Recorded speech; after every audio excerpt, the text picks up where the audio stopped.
good morning, ladies and gentlemen. You're listening to WJOB 1230 AM and 104.7 FM in Hammond, Indiana. This is the morning call, day 2 on WJOB. It's Tom Dabertin. It's great to be with you this morning on a mid-July day. A little cooler outside. I slept with the windows open. Hope you did as well.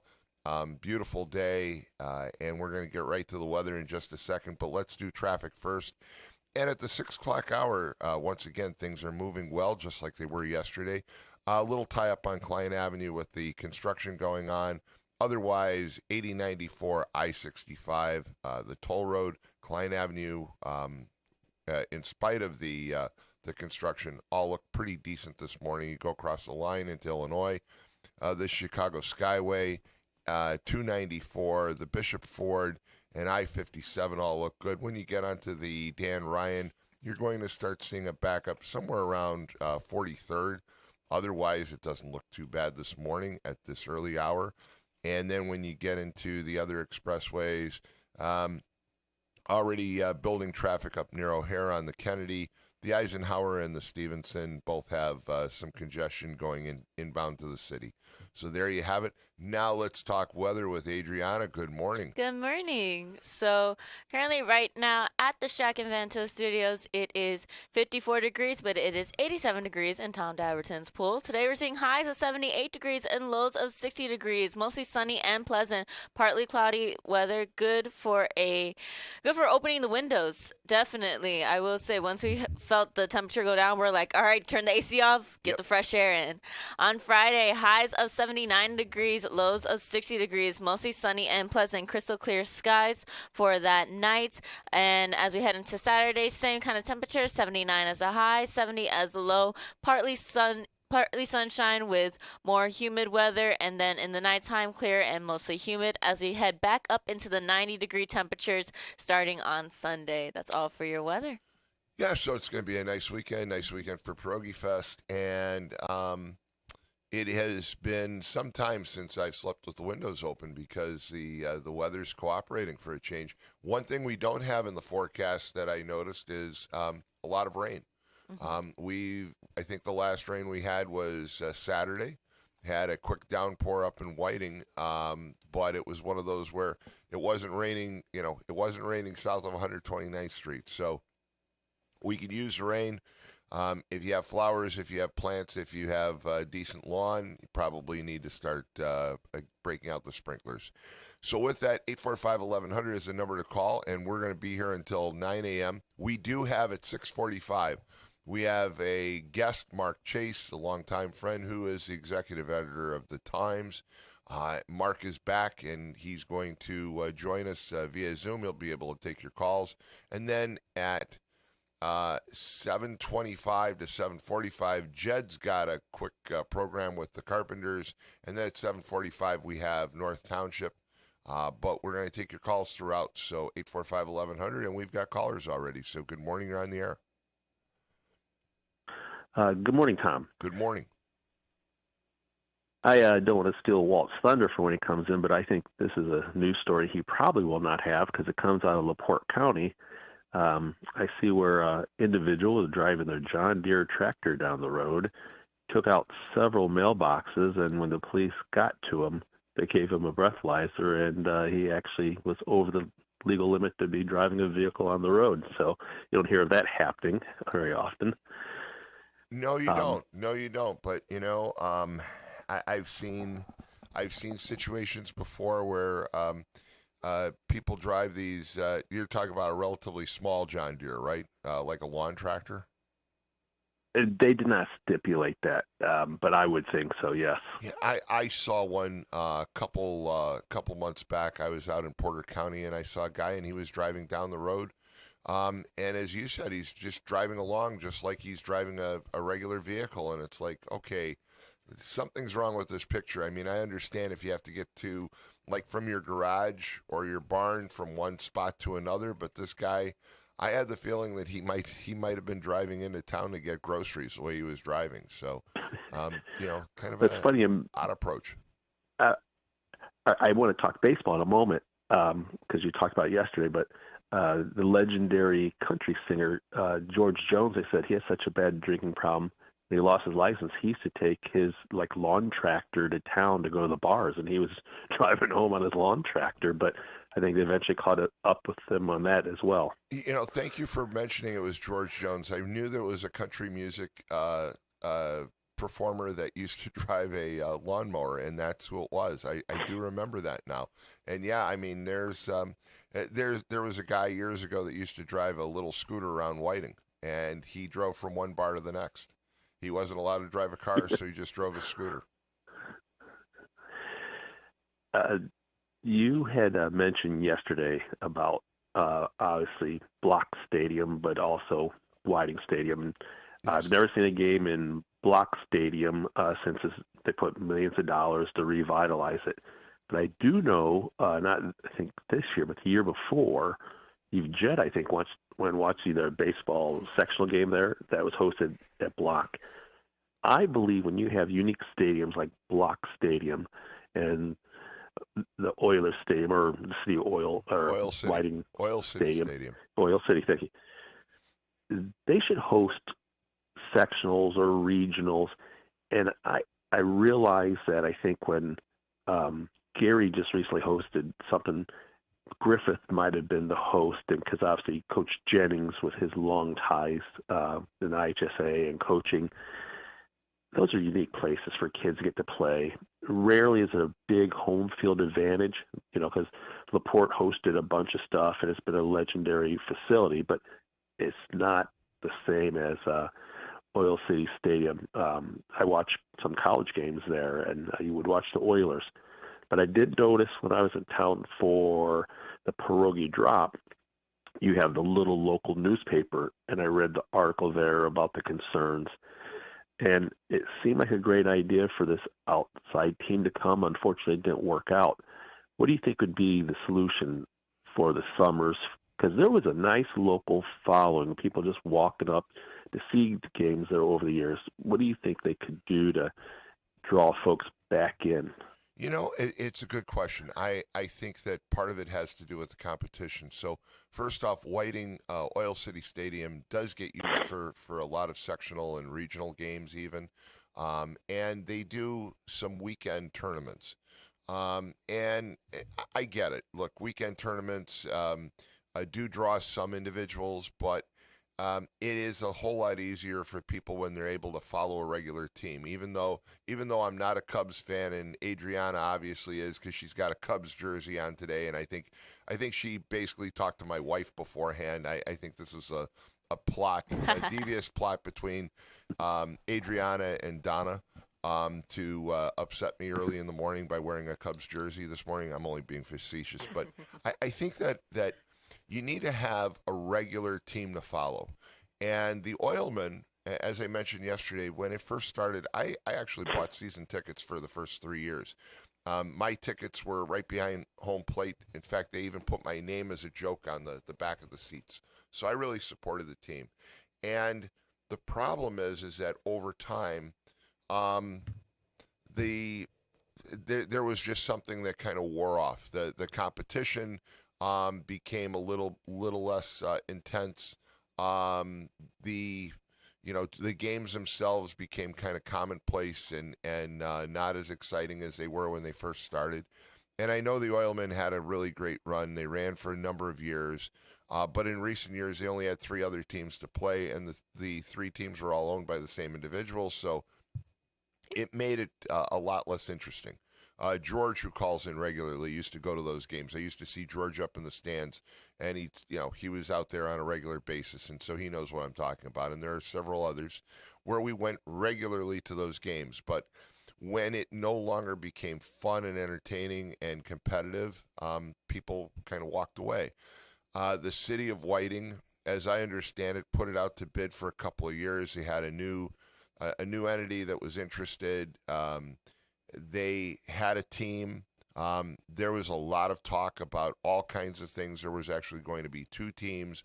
One of the teams was going to be connected to the Chicago White Sox, the White Sox All-Stars. It sounded great. There was even talk Ozzie Guillen's son coaching the team, and it really sounded great. Right. None of it happened. And I think that just adds to the disappointment. Baseball is one of those games where you go out there, and yes, you go out there for the competition. You also go out there, though, for the atmosphere and the amenities and to enjoy being out in the summer sun, being out in a summer evening. And it hasn't happened. I'm really shocked about Block Stadium because you're right. They did a multi-million-dollar renovation. I mean, it's spectacular. The stadium hasn't looked that good probably in my lifetime. I mean, I remember going to Block Stadium when I was in high school to see friends play, and the place was already kind of a little bit on the decrepit side. So they did this great job with renovating it, but it sits vacant. And I agree with you. I think Whiting and East Chicago have these great stadiums. They need to have some decent competition. Now, there's talk, I guess, that next year this new team owner, his first name is Herb. He was talking about the other day that they're going to seek possibly playing against the Lake County Corn Dogs and some of the other teams that are in Northwest Indiana. That might make sense. Would make sense. Yeah, because you'd say, okay, well, we're going to play Lake County Corn Dogs today. We're going to play, and the teams. But this Crestwood League never took off, as I said yesterday. The owner of the league said that they just want to play baseball. They don't want all the trappings with the fans and the extra things that are done between innings. They just want to play baseball. So they kind of want to make it kind of like a glorified little league. And I don't think that brings in a lot of people other than the families of the kids who are playing. So I think you really Tom, have an opportunity.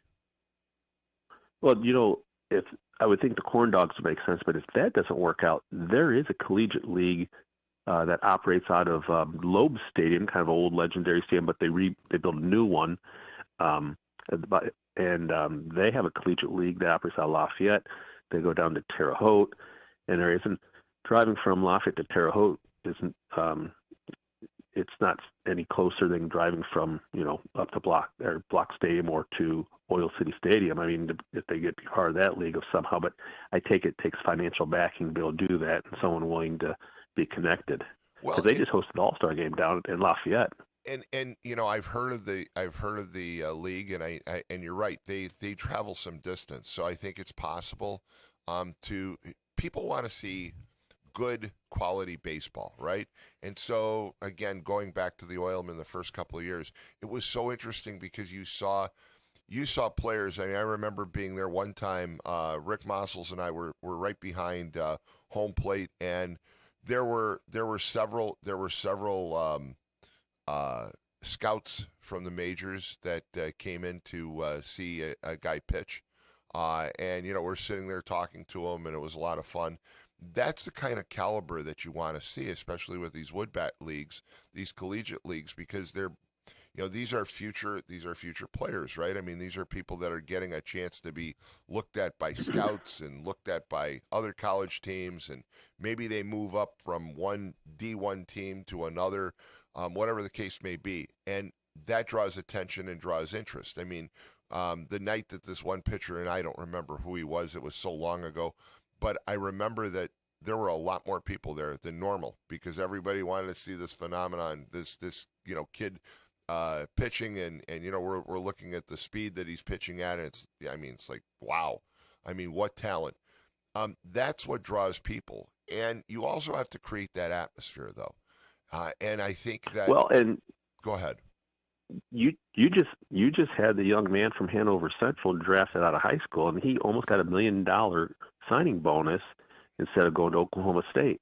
And I believe Jed even had his father on. His father might have had a business that he had him on about a year ago.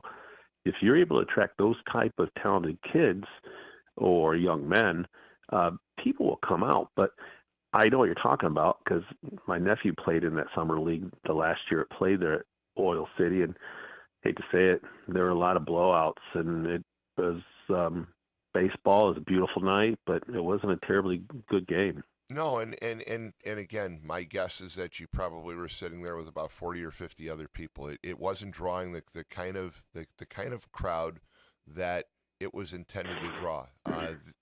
again, there are countless examples of where people or communities have these kinds of facilities like Whiting has in East Chicago, and they're extremely successful. And you see people walking down the street and they're going to the games and they're enjoying it, and it's a lot of fun. And again, the first couple of years for the Oilmen, it was that kind of atmosphere, but it disappeared. And I don't know if it was complacency on the part of the owners. I don't know if it was missed opportunities by the city. And then you had COVID, which kind of interrupted everything as well. But people have put COVID in the rearview mirror, and they're doing things again.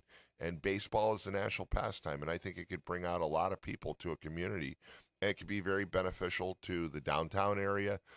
It could be beneficial to Black Stadium and that whole area if you have the competition, if you have the teams. And I love the suggestion of the league from Lafayette, because once again, that's going to create that interest, right? I mean, you get to see a team from Lafayette, you get to see a team from Terre Haute. Those are opportunities that you don't get every day. But when you're seeing the same three teams day in and day out, it becomes a little bit boring, and people shy away from going. Tom, quick note before I let you go. Saturday night, I drove 55 minutes to Friday night Festival of Lakes to see the offspring. Not a single problem. It was great. We had the fair outside the stadium, outside the pavilion, and everything ate. It was a great atmosphere, great concert. Got home, not a problem. That's why I was shocked to hear what I did hear, because the first I heard of it brought my father-in-law up for Polka Fest Sunday, and I overheard the mayor asking one of the security officers, one of the Hammond police officers, if he worked the night before, and that's when I kind of heard things might have started to get out of hand. You have a great weekend, Tom. Take care. Thank you. And just the comment that he was making about what happened Saturday night, we covered it yesterday pretty extensively. And my point is that these kinds of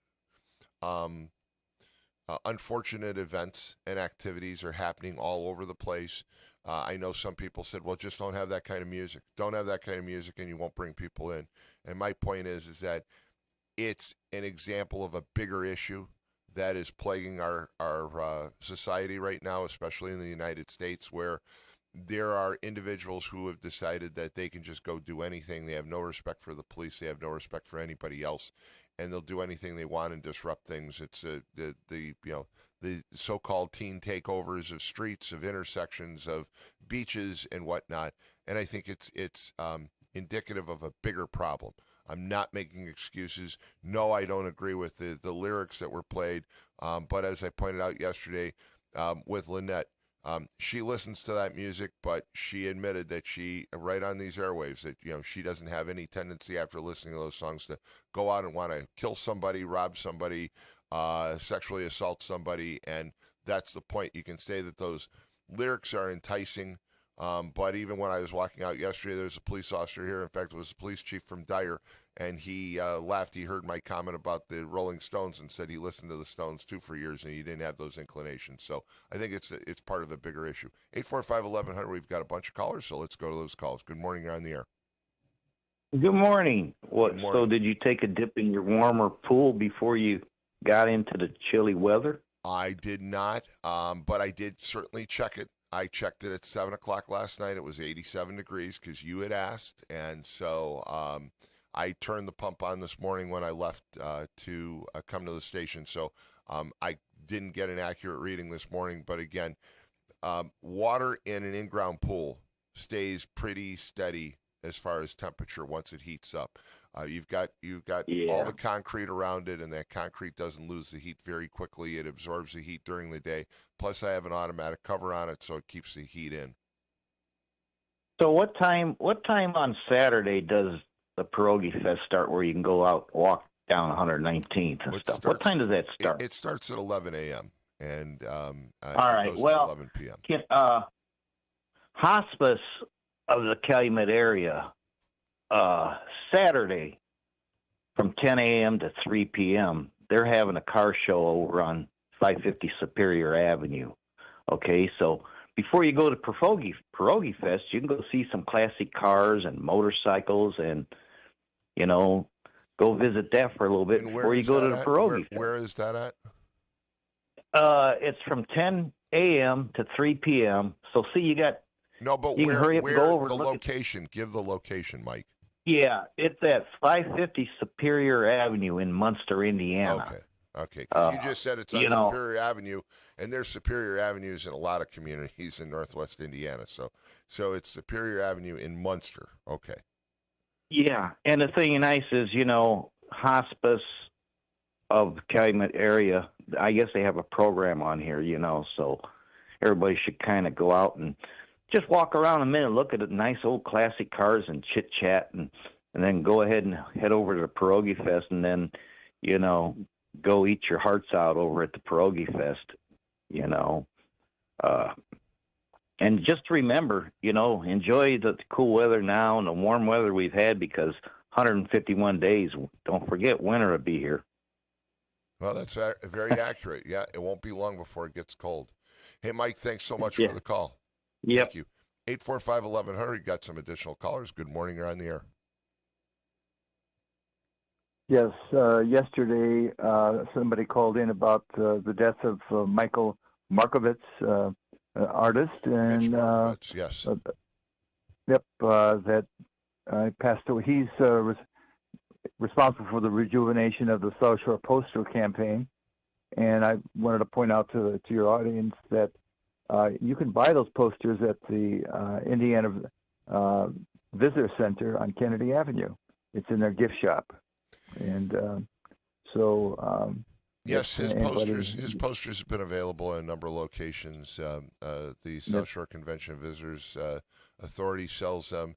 The Chamber of Commerce did for many years. Again, I knew Mitch quite well. I even helped sponsor one of his posters, the one for St. John the Baptist. But he had some great posters throughout Northwest Indiana, and it wasn't just one location or just along the South Shore. He really captured that the allure and the interest that a lot of people had, and those posters were collected from throughout the United States. I remember one time I was at the Chamber, and it was in the middle of winter, and a woman called, and she was looking for a particular poster. And I said, "Oh, we have it." And she said, "Can you send it to me?" And I said, "Well, would you like to just drop on by?" And her comment was no. And she gave me her address, and it was in Wyoming. So there were people from all over the nation that collected Mitch's work. This item out of the Post Tribune by Phil Potempa indicates that Markovitz was survived by his wife and their two adult children, Julia and Matt, who also live in Northwest Indiana. Funeral arrangements still pending. This Sunday, for all the people who are into music, there's going to be the Front Porch Music Festival in downtown Valparaiso at the Central Plaza. There'll be 7 live bands, food trucks, beer garden, vendors. There is an admission fee, and I've walked by it when they had it. I didn't pay to go in, but it looked to me like it was a wonderful affair. Talking about the craziness of violence and so forth. I was watching C-SPAN a week ago, and they were interviewing an author by the name of Gad Saad. He identified himself as a brown Jew, as a person from extracted from a Middle Eastern country. In any case, he shows up on Fox News quite a bit. They were talking about his book, Suicidal Empathy, and he offered his main complaint was that there are certain elements of American society with PhDs and highly educated and so forth, and they live in a upside down world in which they see the criminal not as a criminal, but depending on the color of their skin, but as victims, and it's society that's the criminal. And he gave an example, which is really chilling, about a woman who objected to the idea that black males are violent, decided to go to Haiti, which is almost all a black country in the West Indies.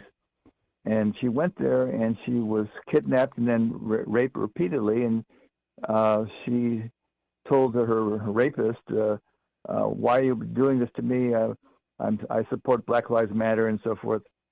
In any case, when she came back and talked about her experience, she didn't blame the rapist at all. This country is filled up in places in media, the Hollywood, the academic setting are full of people like this that they have an upside down view of the world, and we don't do something about that. This country is doomed, in my opinion. We have real adversaries out there: Red China, Russia, North Korea, Iran, and so forth. And we need the brightest and best to come forward in all spheres of life. And criminals need to be treated as criminals, not as victims.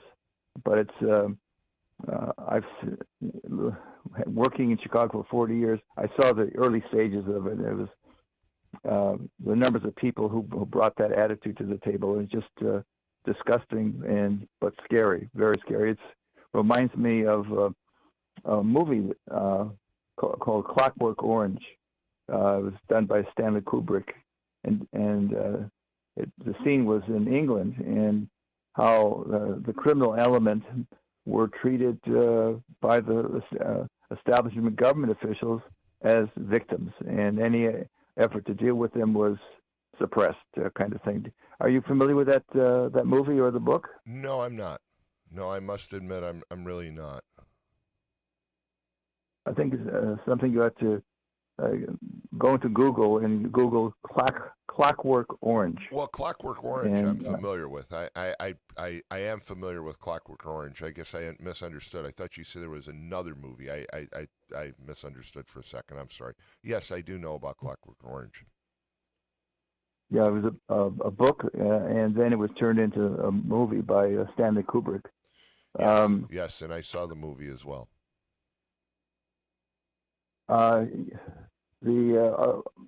Returning to Northwest Indiana, there's some important events coming up. The Saint Sava Serb Festival opens up on Friday, July 31st. It's at 9191 Mississippi Street in Maryville, and I've attended that a couple of times. It's a very lively event, and in Chesterton on August 1st and 2nd, they have their big Chesterton art fair. They'll have like 80 artists coming in from all over the Middle West, and so Northwest Indiana is loaded with. There are always plenty of things to do and see. Absolutely, Walt, and we thank you for your call. Thanks so much. 845-1100, I'm getting a message here that we've got to take a break, so if you're on hold, just stay there for 2 minutes. We'll be right back. You're listening to the Morning Call, Day 2, on WJOB 1230 and 104.7 FM. Don't forget, in about 15 minutes, we're going to have Mark Chase on. For over 100 years, Roofers Local 26 has been keeping Northwest Indiana dry and safe. Since 1919, our highly trained members have built a reputation for skills, safety, and reliability. With a 4-year apprenticeship and certifications in OSHA safety, first aid, and CPR, we deliver quality you can trust. When you need roofing done right, choose Roofers Local 26, protecting what matters most for over a century. For more information, visit www.roofers26.com. Introducing Powers Health, a health system with a new name and a strong legacy of caring for families in our community. One with a tradition of advanced specialized services and a vision for the future. One with a commitment to medical excellence and compassionate care. Everything we do, everything we believe, powers health. When your home needs help, the last thing you need is a faceless corporation or sales-driven franchise. At Myers Companies, we've been proudly local since 1951, born and raised right here in Northwest Indiana. We're family-owned and operated, built on trust, hard work, and integrity. And because we're family, we treat you like family. Your comfort and safety always come first. For HVAC, plumbing, and electrical done right, choose Myers Companies. Local, family owned, here for your family.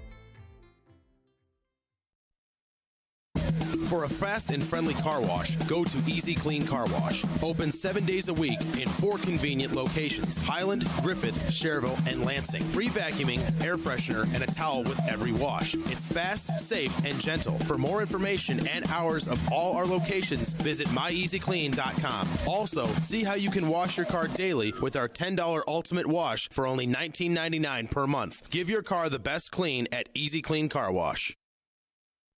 Ogren Insurance, Hammond's oldest family-owned independent insurance agency, now in its 3rd generation, providing clients in the Chicago area with products from quality insurance companies to handle your every need. Regardless of driving history, Ogren Insurance can find the right coverage for you at competitive prices. To learn more about the insurance solutions and services we offer throughout Indiana, Illinois, and Michigan, call 219-933-0076 or visit our website, ogreninsurance.com. We're located at 6929 Homan Avenue in Hammond, Indiana. Do business locally with someone you know and trust. All right, we're back, and we're going to go right to the phone calls because in about 15 minutes we're going to be visiting with Mark Chase from the Times. So let's talk to callers. Good morning, you're on the air. Tom, are you going to hold Mayor McDermott accountable for any of that? For the situation with the incident on Saturday? Yes.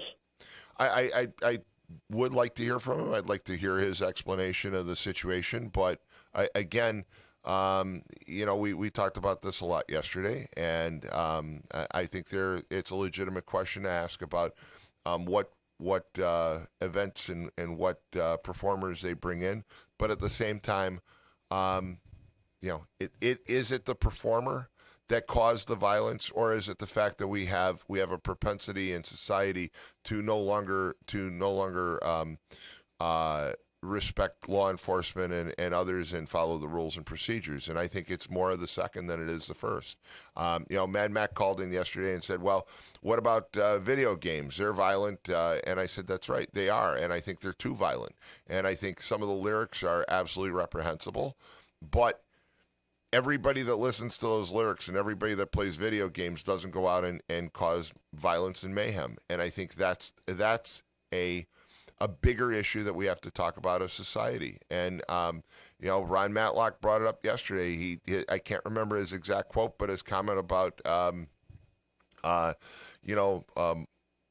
baby mamas and daddy maybes. And there are a lot of people that basically are taking on an immense responsibility at a very young age, and they're raising these children, and these children are now becoming adults, and they really never understood responsibility, and they never really understood respect.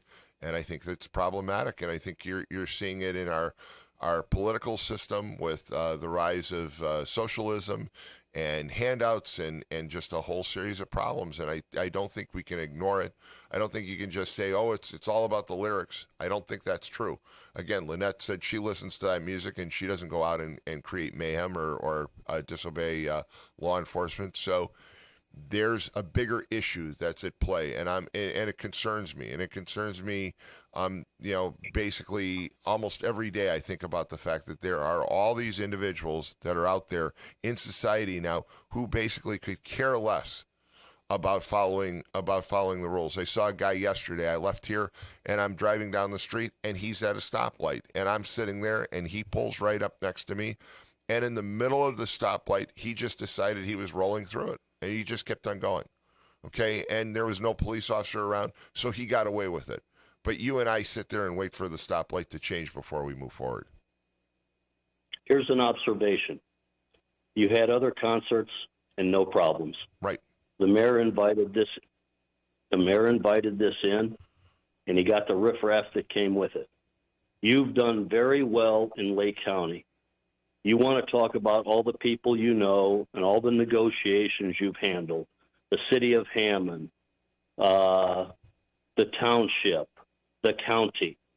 You're 6'9". I think you're scared, Tom. Well, I'm not I think scared you're scared of anybody. to call out. You can say what you want, but that's one thing. There are an awful lot of people out there who know me, And the last thing I am is scared. I don't think anybody's used that one, but thanks for the comment. We'll move on. Good morning. You're on the air. How you doing, Tom? I'm doing fine. And I just that last caller. I mean, he called yesterday several times, and the last thing that anybody would ever describe Tom Dabertin as is scared. I'm not scared of anything and anyone. In fact, some of my friends who are police officers have said to me over the years, is a real good friend of mine who was a Chicago police homicide detective, and he said, the problem with you is you're not scared enough. You need to be a little scared. I'm not scared of anything or anyone. But go ahead. Hey, sometimes when it comes to certain things, being scared is a state of mind. That's and right. Then there's also the matter of stage fright. Am I cautious? Am I cautious? Yes. On the verge of performing. Right. Am I cautious? When you're on Absolutely. the verge of performing. Right. Am I cautious? Absolutely. But am I scared? No, I'm not scared of anything. Go ahead. Yeah, there's something to be said about being cautious too. And then the stage fright is another thing, kind of like what you're dealing with when you're getting ready to perform, such as what I'm getting ready to do this upcoming weekend in a couple days. Planning on performing at the Disability Pride Parade up in Chicago coming up on Saturday. It's wonderful. That's great to hear. Yep. Yeah, so that's what I'm going to be doing this weekend, and then planning on next weekend to come down to Griffith following weekend, planning to come see the Northwest Indiana Symphony in Griffith coming up in not this weekend, but the following weekend. So right at the start of August. I'm glad you brought that up because there are a number of concerts. The Northwest Indiana Symphony plays in a number of locations. Whiting has its own symphony orchestra that plays on the lakefront, and those are wonderful events, and they're great. They're great opportunities to enjoy the summer weather and to sit outside, and there's nothing more enjoyable and relaxing than to listen to a symphony orchestra play. And a lot of these orchestras, they play both popular music and classical music. So when I say popular music, they'll play show tunes, they'll play musical scores from movies, and then they'll throw in a few classic pieces by famous composers. It's really a lot of fun. Yep, and then planning on also making my way down back to Griffith come September for Rock and Rail Fest too. Rock and Rail is a great festival. It is really a phenomenal festival. It's right in downtown Griffith.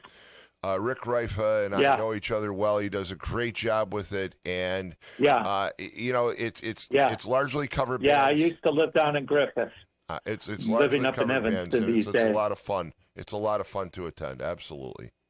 Yeah, hoping to have my fiance down for the Rock and Rail this year.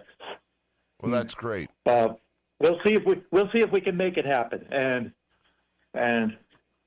let's see. Yeah, and speaking of my fiance, so she kind of went to a bit of a free music event over in where she's living at last night over in Skokie. And lo and behold, it seems like she kind of had a bit of a run-in with someone rather famous last night, from what I kind of hearing. And are you going to tell us who she ran into? Apparently one Carl Green from Herman's Hermits. Oh, wow. Wow. Well, yeah. You never know when you run into somebody. You'll never know. Years and years and years ago, I think I might have been in my early 20s, and I was walking in downtown Chicago. I was on Michigan Avenue. I was right at Wacker Drive, and I'm standing there, and the other caller made the comment about being 6'9", and I'm standing there, and I look over, and I see this guy, and I'm thinking to myself, boy, he looks familiar. And he looked at me, and he said, wow, you're really tall. And I recognized who it was. It was Billy Joel. It was Billy Joel. So you never know who you're going to run into on the street or wherever. And to be honest with you, then he gets mobbed as the light changes and he starts walking across the street. He gets mobbed by, like 20 people screaming, "It's Billy Joel, it's Billy Joel, it's Billy Joel." And, I was standing there by myself with him, and he looks at me and goes, "Wow, you're really tall." And I'm like, "Thank you." And I never said, "Wow, you're Billy Joel." It's just like, yeah, thank you. So, I kind of remember. Yeah, I kind of remember back in the day, back when I was attending Griffith High School in the late 1980s, kind of protesting having to sit through U.S. history class all the while listening to Billy Joel's hit at the time, "We Didn't Start the Fire." Yeah, that was certainly one of his better hits. I actually did meet Billy Joel some years later when I was at the Museum of Science and Industry. He came there at the time with his, I can't remember, I think they were still dating, but Christy Brinkley. And I've told this before, and Donna's like, "Oh, okay, yes, we know." Christy Brinkley was there. She had no makeup on. She had blue jeans, a T-shirt, and kind of a scarf pulled around her hair. She was trying to be incognito, and you could tell that was Christy Brinkley. She was absolutely flawless. She had no makeup on. She was just absolutely gorgeous, and I've told that several times. And Donna's like, "Okay, I've heard enough about her." And Connie Selico is another one that I met that was flawless in appearance. Is it just me, or did it sound like? Is it just me there, Tom, or did it sound like your wife was being a little bit jealous there? I think she gets tired of the same stories over and over. I think that's the real motivation. I don't think Donna doesn't have to be jealous, but I think Donna just gets tired of the same stories over and over. So, hey, thanks so much for the call. I really appreciate it. All right, take care. 845-1100 is the number to call. We have another caller. Good morning. You're on the air. What's up, tough guy? How you doing? Hey, I'm doing fine. How are you?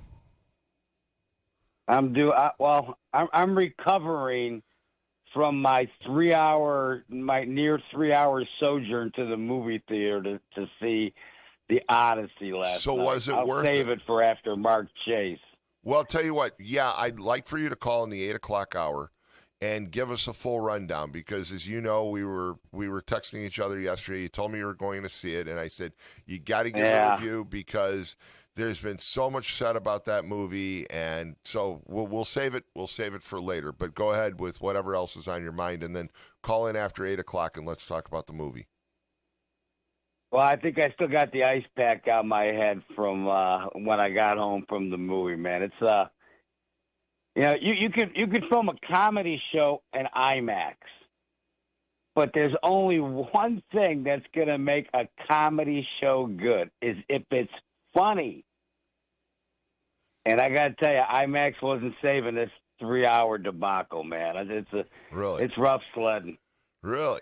Yeah. So I'll call you back. I'll listen to Mark Chase. It'd be great to hear about his little kids in there. So in the meantime, you didn't get to see we've talked about the WNBA, you and I, and you didn't get to see the blowout last night. The Fever took on the Connecticut Sun and just blew them away. I mean, it was an amazing game. Oh, good for them. Great game, but they really, really took it on. And there is a tremendous amount of discussion now and focus on Sophie Cunningham, the liberal left is going after her because she basically stated that she doesn't believe that in men playing in women's sports, and so she is an amazing. Oh, she believes in science, that men are men and women are women. Well, evidently so, and she said, "Look, I have no problem." She came out. She said, "I have no problem with transgenders.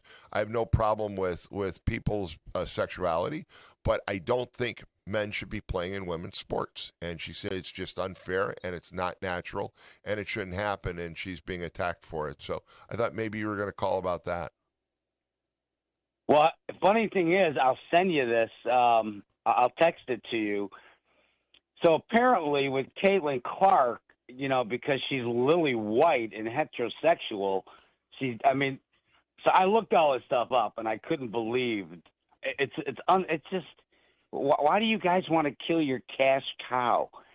So they put different people on the cover of the EA Sports for NFL and soccer and football and everything, right? Right. They put a picture of Caitlin Clark on the new NBA 2026, and this is the men's game now. It's not a women's EA Sports. It's right. The NBA for men. They put her on the cover of it, but it appears that Caitlin Clark, I think she may have changed races. She may have either become Mexican or a light-skinned black woman, because when you look at this picture, you're going to go, that ain't Caitlin Clark. I saw it, and you're absolutely right. She's got a tan, and she is as lily white as the white jersey that Adriana is wearing this morning from the Cubs. I mean, that kid's never seen the sun in her 23 years of existence. No, and in fact, there are she jokes. Looks like she was on the beach in Maui for a year. It's ridiculous. There are jokes about that because Lexi Hull and Sophie Cunningham basically, are willing to admit that they love the sun. They love getting a tan. There are plenty of photos of them online of them going to the beach and whatnot. And the joke always is that, we asked Caitlin to come, but she declined. I mean, because she does not get any sun. I mean, you see her out on the court, even last night, she looked almost pasty white. So you're right about that. You know what? It's like, what are you guys trying to prove? I mean, it's just unreal, man. And everybody, they're all talking about it's, they're just, the white chicks in that league. If you're a heterosexual woman in that league, you are no gratis, baby. They want almost nothing to do with you. Well, it's ridiculous. There are some very interesting arguments that we're going to need to pick up after we have Mark Chase in the township, because I'd love to talk about this morning, because Dan Dockich and others are talking about what's going on in the WNBA, and again, they may ruin the WNBA when they finally have interest in the sport. So we'll pick it up. Hey, thanks so much for the call. 845-1100 is the number to call. We're going to take a quick break, and then we're going to go to Mark Chase. So we'll be back in 2 minutes. Mark, stay in there, and we'll get to Mark Chase, the executive editor of the Times, when we come back.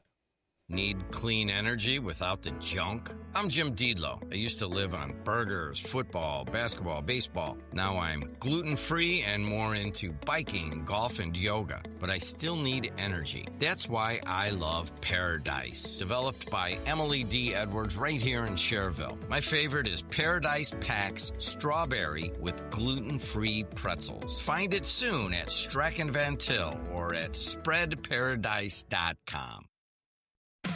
Fox Point bursts with free concerts throughout July. Our Wednesday night concert series features Hairbangers Ball, Hello Weekend, All American Throwbacks, and Keith Jackson and the Triple Dose Band. Enjoy the Northwest Indiana Symphony Orchestra on Friday, July 17th, and come back for Marrakesh Express and Echoes of Pompeii on Friday, July 31st. Fox Point in Lansing, Illinois is just minutes from I-8094 and parking is free. Visit foxpoint.org for our full schedule. That's point with an E, foxpoint.org. The best just got better. Tech Credit Union is proud to celebrate being recognized with Best of the Region, Best CEO, and Best Banker. To celebrate, we're offering 3 special CD offers with rates up to 4.5% APY for a limited time. Visit techcu.org or stop by your nearest Tech Credit Union branch or call 800-276-8324 to learn more. Tech Credit Union, the better option for people and communities we serve. Member NCUA. Minimum deposit required. Offer subject to change. Visit techcu.org for complete details.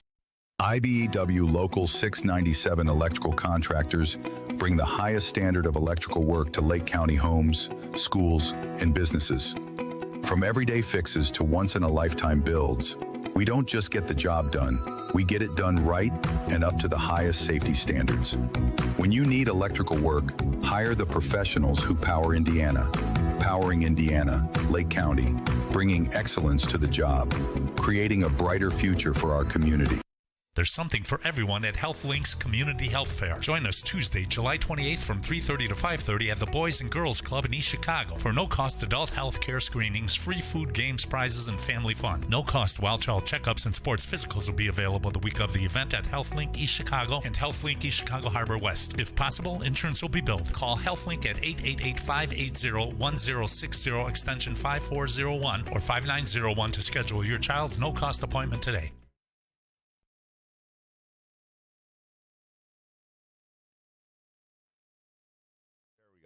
All right, folks, we're back. And as I said yesterday and today, we've got Mark Chase joining us this morning, and he'll be able to take your calls. And Mark, good morning. It's great to talk to you this morning. Good morning, Tom. It's unusual to see you this close to Pierogi Fest without your hair on fire. You know, as you know, I retired this past year from Pierogi Fest, so I'm not involved. It has been a very long summer for me. Normally, summer goes away so quickly. Before you know it, summer's over because Pierogi Fest is over, and I spent all that time planning. And back, I think you were involved when Paul Mullaney was with the Times, and you guys actually had me keep a journal one year of how many hours that I spent on Pierogi Fest, and if I remember correctly, the number was over 1,600. So I'm not doing that anymore, and it's a little hard to get adjusted to. And I've mentioned too, I'm not going to be at Pierogi Fest this year for the first time ever, obviously, being one of the co-founders and having been the chairman all these years. But I'm going to let others take the reins this year. So I'm going to step back. I'm going to be in Michigan for the weekend, and wish everybody the very best.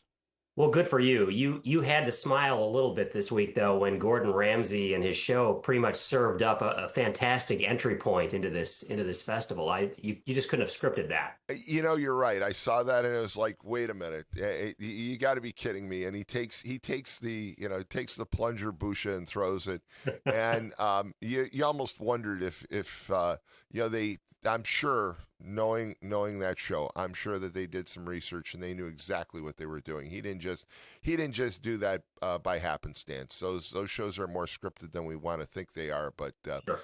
It was outstanding nonetheless. It was, and it was good for Northwest Indiana. And I want to say this: I think it's great for Northwest Indiana that you're back at the helm of the Times. We've known each other for an awfully long time. And there's been some criticisms that the Times maybe has lost its luster. And somebody said that not too long ago on the radio to me. And afterwards, I was talking to a friend of mine, and I said, they need to bring Mark Chase back. And 2 days later, it's announced that you're coming back. So there you go. I can't predict the lottery numbers, but I got that one right. Well, and I can honestly say that when you said that, it wasn't scripted because you and I hadn't talked and you had no idea. So we did not talk, but I think it's great. So first of all, there's been some big changes at the Times. New ownership, new kind of new corporate leadership, correct? Yeah, absolutely. I mean, anybody that watched the headlines knows that at the early part of this year, a pretty big superdelegate investor joined our team, is now the chairman of our board, and infused and led a $50 million investment in Lee Enterprises. And that is nothing but good for the resources and our ability to expand, grow, and get better at what we do in all of our local markets. And Northwest Indiana is absolutely included in that, Tom. You probably saw the column I had this past weekend where I talked about some of those investments, and we've added some pretty significant positions. So, and again, I'm glad to hear it. Joseph Pete, of course, is a great columnist, a great reporter, and we've had him on. Of course, he does. He also has kind of a side gig of writing some really great books about Northwest Indiana. Yes. But for a time, it seemed like the Times really had lost its commitment when it came to reporters. I noticed that you've brought in some new reporting staff. When you look at newspapers, you've had to make some pivot. You've had to change. You've had to change your approach because people want news now immediately. Even though I'm one of those people, by the way, Mark, that still likes to I still like to hold a book. I still like to read a newspaper. I realize that, I've got to live in the 21st century. And so talk about that. I mean, there's a lot of change going on in the way that you report the news these days. Well, there is, and honestly, it's for the good, Tom. It's created more of a competitive environment for us, which keeps us more engaged when news can break and has to break at any given time as it's happening, as opposed to waiting for 5 o'clock to file a story with your editor and it hitting the paper the next morning. I mean, that is all great. We we love our print readers. Bless you for continuing to be one of those, Tom, because that's still an important part of what we do. But we now have the ability around the clock to keep all of the region up to date and informed. And if we're not competitive and we're not urgent about that, we're losing the race. And I think, you're right to say that, maybe we lost a little bit off our fastball over the last couple of years. I'm here to tell you that it has not been slow at all, and the fastball is back, and it really kind of goes back to March with a really busy news cycle that started there. We're seeing, 35% month-to-month growth in our digital readership over the last several months, and there's just a reinvigorated attitude in that newsroom. So let me ask you, and again, I'm Mark. These aren't questions. If these were mine, I would have just asked you. As you know, I'm not shy about, regardless of what the one caller said this morning, that I'm maybe scared about things. I'm not shy when it comes to asking questions myself. But I've got a couple of people that texted me and said, "Hey, I can't call in, but I've got a question for Mark." So let me ask you about the digital version. One of the things that they say they don't like about the digital right now is that you go to a story and oftentimes the picture that shows up under above the story is not germane to the story itself. It's actually like a picture for the next story, and it's kind of a tease, is it not? Yeah, so it is, and I understand what they're saying.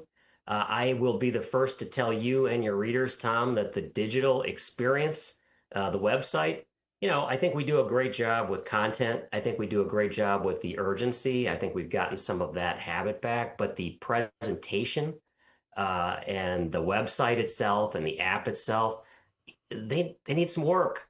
They need some work, and we're, as a company, we're doing that. I also want to communicate that that's not something that I control all of the bells and whistles on in terms of how it looks and what the format is. That's a corporate thing. And so that look and feel is the same throughout all of our markets. And then we populate it with hyperlocal content that's relevant to the people that are going to be looking at that website. So, there is a lot of work going on the corporate level right now. I've been involved in some of those discussions because my past role for the last 6 years was on the corporate side.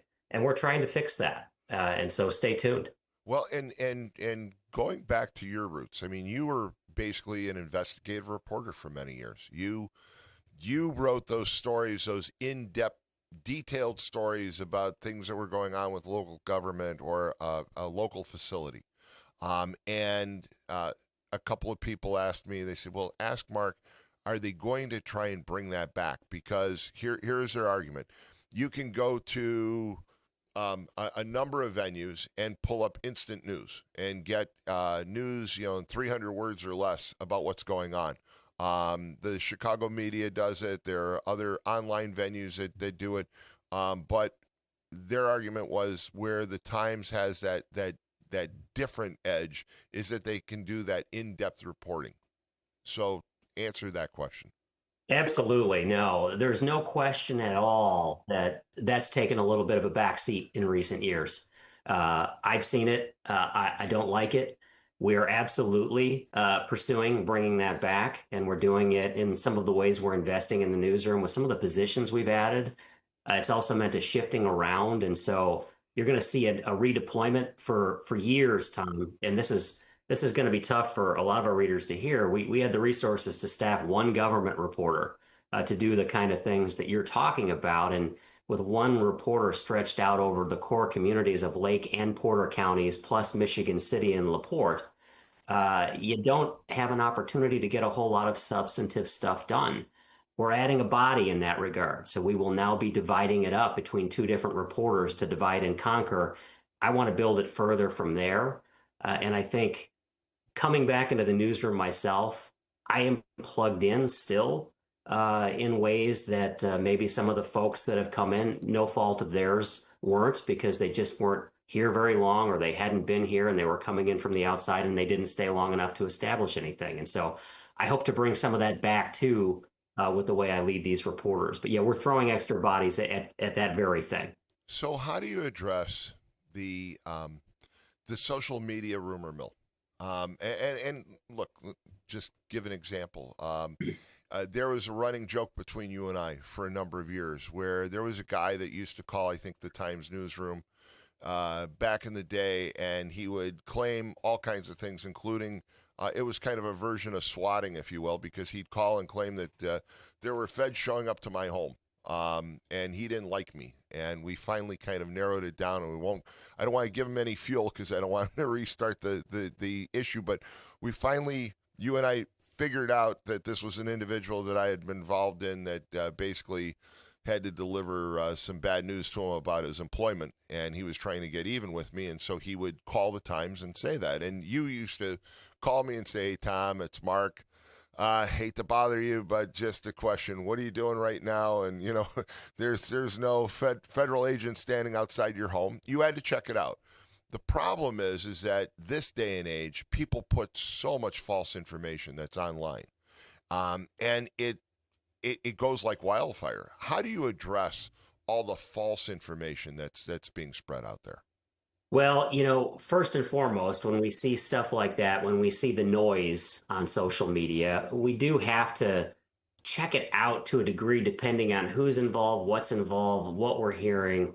We don't rush to judgment. It's not like we're writing stories based on, hey, a post says this and we're checking it out. There are some places out there that will do that. There's some places locally that will do that and masquerade as news sources that will say, hey, we heard this and we're checking it out and we'll get back to you. You know, at that point, you've opened the door for something that could very potentially be nonsense. We're not going to pull the trigger until we know at least a semblance of some basic information of what's going on. Yeah, and again, it's wonderful. You know, I remember in the 80s and 90s when the internet was first being developed, and we were told we were going to be the smartest generations in history because we had more access to more information. But I don't think they realized at the time that we were also going to have access to a lot of false information, and so you get those false stories, and people are so they believe it. You know, there was an incident the other day where somebody was posting something and it was just completely, totally false. And by the time, you know, the story died, there were 37 or 38 people on Facebook who all were claiming the same thing, even though there was no truth to it. There's this inclination, if you will, to run with any information. People repost stories about national politics and state politics that there's no basis whatsoever, but you can doctor photos these days. So if I want to doctor a photo, you know, Jed Dietlow just walked through. If I want to doctor a photo showing, you know, Jed standing there taking a payoff, I could do that, and it's not true, but it sure looks like it is. And people see that photo and say, oh, well, he was taking a payoff, and it's not true. So it's a challenge for a news organization, is it not? It is. It's absolutely a challenge. And honestly, Tom, it's hard enough just to be certain about what we're putting out there sometimes when we've talked to trusted sources, official sources, because they get it wrong sometimes. And every now and then we've got to come back and say, hey, that initial information that we were given by the top guy in the office that should have had it right was wrong, and here's why. We've had to do that, not very often, but we've had to do it a couple of times in my tenure here. And so, you know, when that is the case, you have to be really careful about anything else that's, you know, several layers below that in terms of verification. Well, in fact, you were going to come on the very day, and we've got a couple of callers. We're going to go to the callers in just a second, but I want to mention this. You were going to come on with me the very day that the story broke about the gambling operation in Northwest Indiana. And the night before, you texted me and said, Tom, there's a big story. I need to, we need to put our interview on hold. And I think I responded and said, I know exactly what you're talking about. We had both heard the story that what was going to happen the next day, but there were so many different versions of what was going to happen, and so many different people that did and didn't get arrested in that whole situation, that it was amazing. Because if thinking back on it, probably 5% of the rumors were true. The main rumor was true, that there was going to be a raid in these indictments, but there were so many false rumors involved with that. It was just hard to fathom. And again, I'm a radio talk show host a couple days a week here on WJOB. You're running a news organization, and so you've got to filter out all those falsehoods. We do, and that's an interesting example that you point out, Tom. That was a crazy 48 hours, really, when that, from the time that we kind of got the tip of what was generally going to be happening until it started to unfold live the next morning. And I don't know, anybody that was paying attention to the news cycle might have noticed that we were actually there at several of the sites that were raided. We were there as it was happening, because we had heard these tips the night before. Now, we didn't know exactly where those places were going to be. And because of all those rumors you're talking about that were floating around, we were stationed kind of quietly in various places throughout the community. And we kind of divided and conquered that way. We were in 6 different sites that we had used educated guesses. And so as to not, betray sources, I'm not going to say too much about that, other than to say 6 places, educated guesses, because nobody had given us a specific location. And 4 of those 6 places ended up being places where there was federal activity, and we were there and ready. 2 of them, those people had to redeploy because nothing happened there. And so but we had to check it out. We had to look. Yeah, no, and again, it's just so difficult these days, because again, you hear rumors, you hear information, and how much of it's true and how much of it basically is false, and you've got to sort that through. Let's take a couple of callers, if you don't mind, Mark. Sure, We've absolutely. got some people waiting. Good morning. You're on the air with Mark Chase. Yeah, hi. How you doing, Mark? Hello. How are you, sir? Good. A couple of things about the Times. I'm like Tom. I've been reading newspapers ever since I was old enough to read. And I love newspapers. I love books. I love magazines. I used to read Sports Illustrated probably when I was 8 years old. But, and you guys put out a really good product. When you look at the Chicago newspapers and what's happened to them, the idea that you guys can run it daily the way you do is really it's something in this day and age. It's something you don't see anymore. And, you're doing a great job that way. But the one problem I got with the Times is the letters to the editor. I remember sending in we had an upcoming election. I sent a letter in about 3 weeks before the election. The letter showed up 3 weeks after the election. And now, just the other day, yesterday, the House passed the NDAA. Sent a letter in about 10 days, 2 weeks ago about that or something. Still haven't seen it in the paper. And that's one thing. I think the letters to the editor section, if we can get that on a weekly basis, it seemed like they only run it like about maybe once or twice a month. It would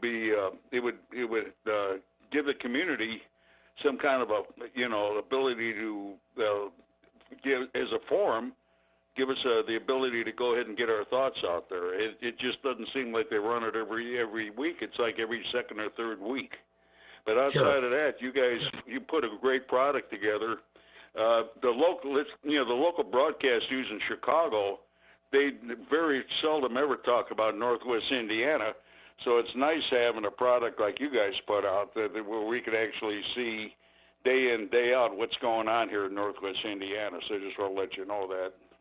Well, sir, I appreciate that. What's your name, sir? Lee, from Hammond, Indiana here. Oh, well, it is great to meet you. I appreciate your loyal readership, and you brought up an excellent point as it pertains to the voice of the community in our newspaper on the opinion page. I think we have been deficient on our display and our seeking of letters to the editor. We used to have a robust amount of them coming in. We're trying to get back to the point where we do. We're looking at several different fixes for opinion sections, especially the Sunday Forum section, where we can get a robust offering of those letters back in there. And also, when we're taking editorial stances or when we're soliciting guest commentary, we're going to be a lot more deliberate, too, about making sure that we're being more representative of the region voice. We have a brand new, never done this before, and have started it now. If you saw the Sunday paper, an editorial advisory board where we're bringing movers and shakers and folks that have been involved in and care about the region for years. 9 people sit on it, and they're going to help develop some of those voices that we're talking about. And when we have editorials and we get back to at least a weekly editorial where we're taking stands on issues, we're going to be considering the input of various people in the community before we do that, rather than just having a couple of people at the paper take a stab at it, which is the way it used to work. And it's not the most representative way. Hey, Lee, thanks so much for your call. We've got a couple of other callers, so we're going to move on. Good morning. You're on the air. Good morning. Good morning. Mark, I'm a former subscriber to the Times for over 50 years. And last fall, my newspaper stopped coming. Tom, can you hear a question? Go ahead, caller. Hello? Go ahead. Yeah, hello. Yes, go ahead. Can you hear me? Yeah, I'm calling as a former subscriber to the Times for over 50 years. Last Tom, fall, you might have to decipher. Okay, I think Mark's having a hard time hearing you, so if you can ask the question, then I'm going to repeat it for Mark, okay? Okay, my question is, I'm a former subscriber for over 50 years. Last fall, my paper stopped coming, and I called and was told that my subscription ran out. And I said, well, I never received a bill. And I said, send me the bill, and we'll take care of that. That never happened. So then I called back later, another time, and at that time they said, oh, well, give us your credit card number, and we'll start it up right again. I said, no, I'm old school. Send me a bill, and I'll send you a check. Let me repeat the question for Mark. So what the caller is saying, Mark, is that he was a longtime subscriber. He quit getting the paper, and he called circulation, and they basically said, give them a credit card to renew it. And he said he's old school. He prefers to get a bill. And caller correct, they didn't want to give the bill. They wanted you to pay by credit card. Is that correct? That's correct. And then they even hung up on me. And then they hung up the call. Mark, did you hear that? I did hear that. I'm sorry to hear that you had that experience with our call center. And I think I'm not going to sugarcoat this. I think we've been a little deficient in our customer service. It's not something that I have direct control over in the editorial department. It's very much divided up into a vertical structure in the company. And so circulation and customer service and subscription services, they're not always attached at the hip with what we're doing on the news side to go out and report the stories.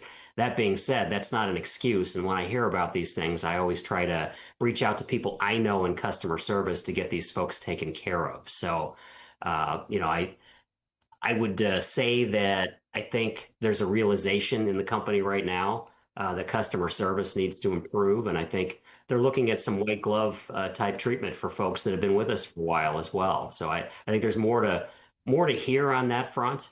And if the caller would like to leave any information with somebody at the radio station, I'd be happy to look into it and see if we can get it rectified. Caller, did you hear the answer? Sure. Okay, very good. Very good. Thanks so much for the call. Before we move on to any more calls, I got a text message, and it said, Tom, Mark was talking about the opinion page and about editorials.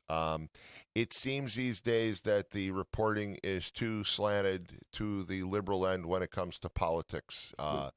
And they mentioned Dan Carden in particular, saying that it always seems to be the Democratic side and not the Republican side.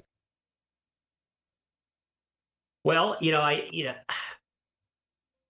think Dan is a really good reporter, and I think he's done some great work for us, and he's a respected journalist in this area.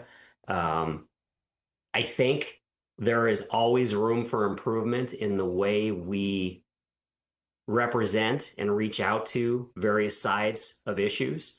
I think there are times when maybe we haven't been as good as we could be at representing both sides of an issue.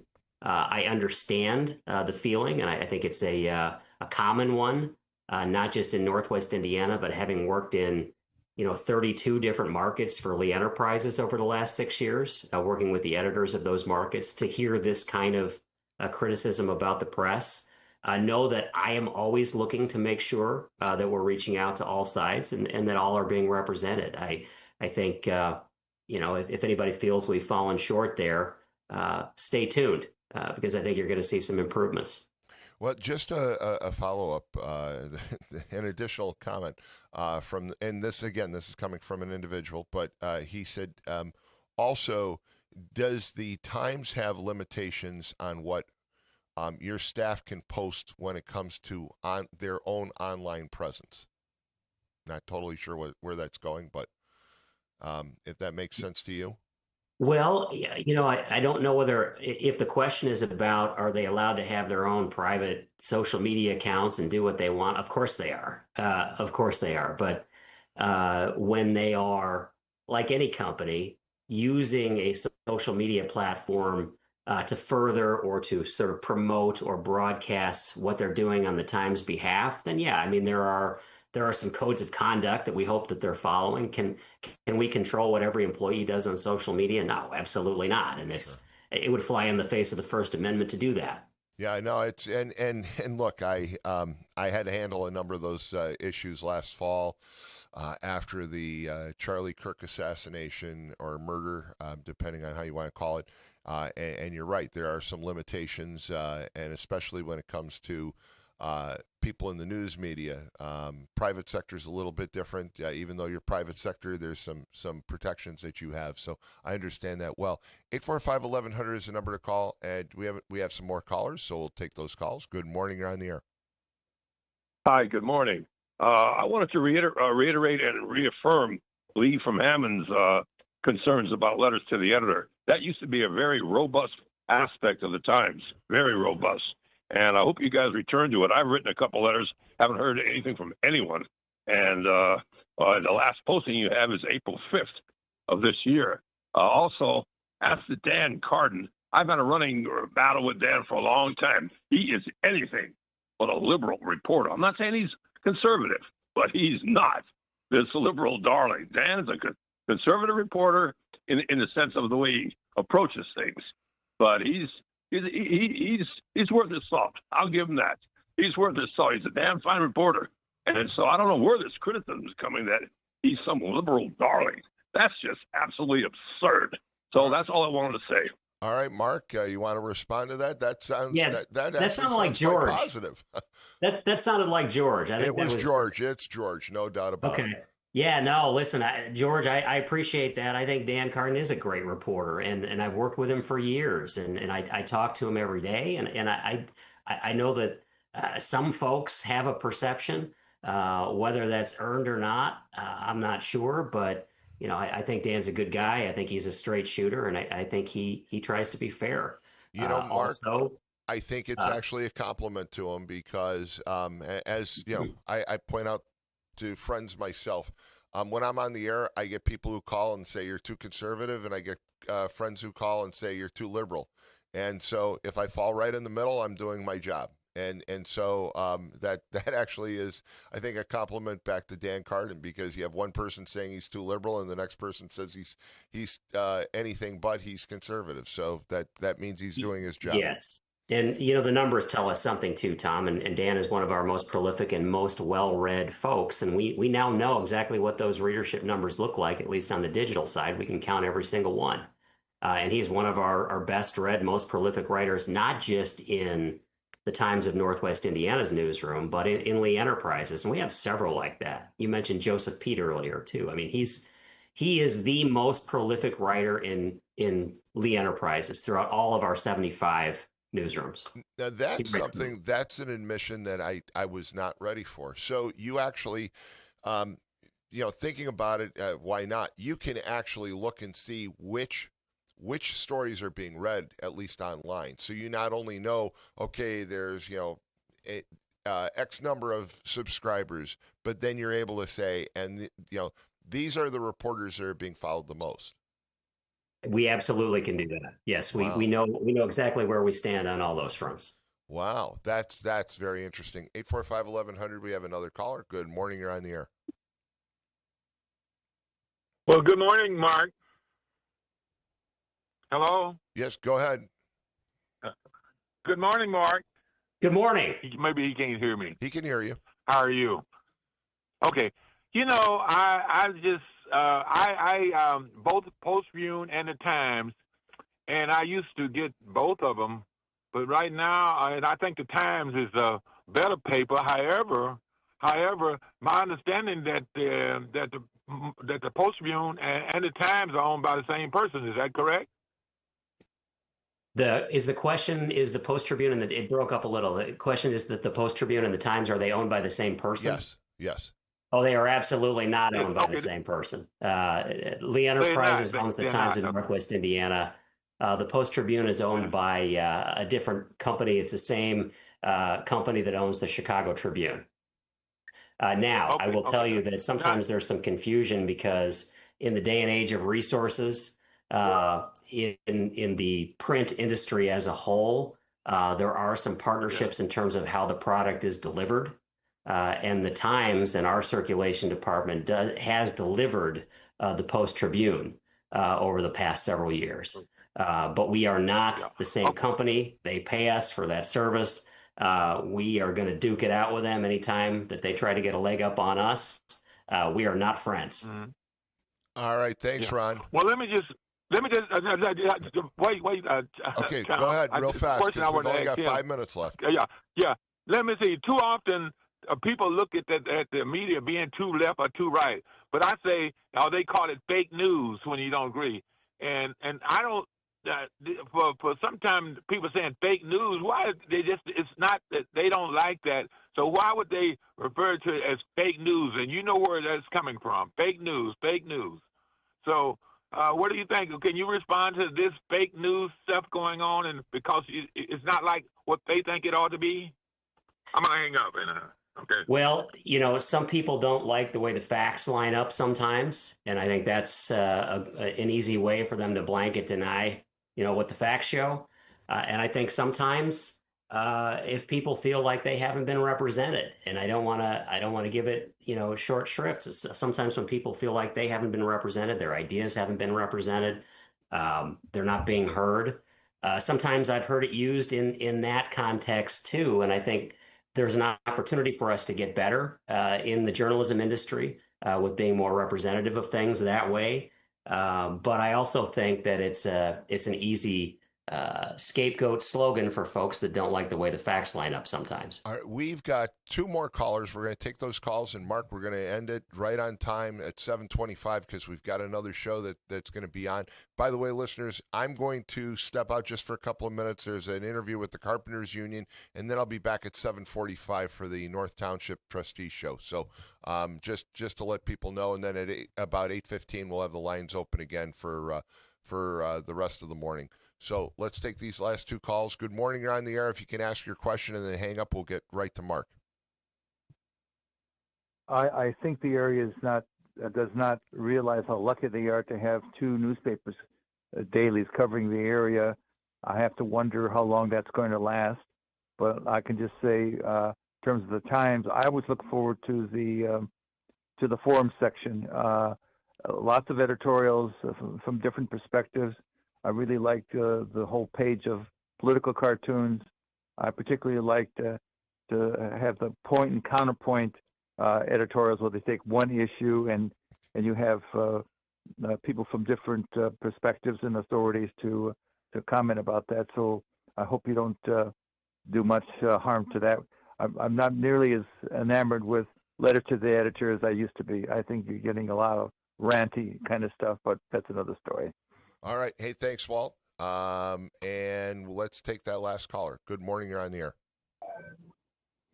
Hey, I don't have much time. It's Roberts from Robertsdale, but I'm glad people brought up the bias. I asked the question for the Tuesday show, and the reporter, Michelle Quinn, who works for the Times, took offense to me. She does not work for the Times. Just to clarify, Robert, she does not work for the Sorry, Times. the Post Tribune. Right, right. Let me correct that. She works for the Post Tribune. But both the Post and the Times, I'm glad that the bias was brought up. I hope it gets corrected. Northwest Indiana does have different political views. And Tom, you said it right on the money. You're independent. You report both sides. That's great. I wish the Times does the same thing, allows the people to read and make their own opinion as opposed to choosing a side. So, Tom, great job on how you report. Mark, hopefully the Times make some changes. I used to read the Times. It just became too left-leaning for me, and I'll hang up. All right, Mark, you want to wrap up on that note and give your views on Robert's comment? Yeah, listen, I mean, I think we are going to strive to go right down the middle with the way we report the news. There's a difference between that and the opinion pages in the forum section that the caller previous to him mentioned. That is the space where we allow people to express opinions. That is the space where the editorial board will take stands on issues in the future here. But when you're reading stuff in the news pages, on the front page and inside, unless it is clearly marked as a commentary piece, like a Jerry Davich column, then you should have confidence in knowing that we're trying to be unbiased and go right down the middle. All right, Mark, thank you so much. We need to do this again. Great seeing you, my friend. Great seeing you back in the region. And we need to catch up on a personal note, but it's great to have you on this morning. And thank you so much for doing this. Mark Great Chase, to be here, Tom. Thanks. It was great to see you. Mark Chase, executive editor of the Times. We're going to take a break. When we come back, I'm going to step out for a few minutes. Jed Dietlo's got an interview with the Carpenters Union, and then at 7:45 we have the Township Show. I'll be back for that, and then we'll finish out the morning till 9 o'clock with your calls. Keep it tuned right here. It's the Morning Call Day 2 on WJOB 1230 AM, 104.7 FM. It's the simplest expression. The smallest thing that changes everything. A smile. So easy.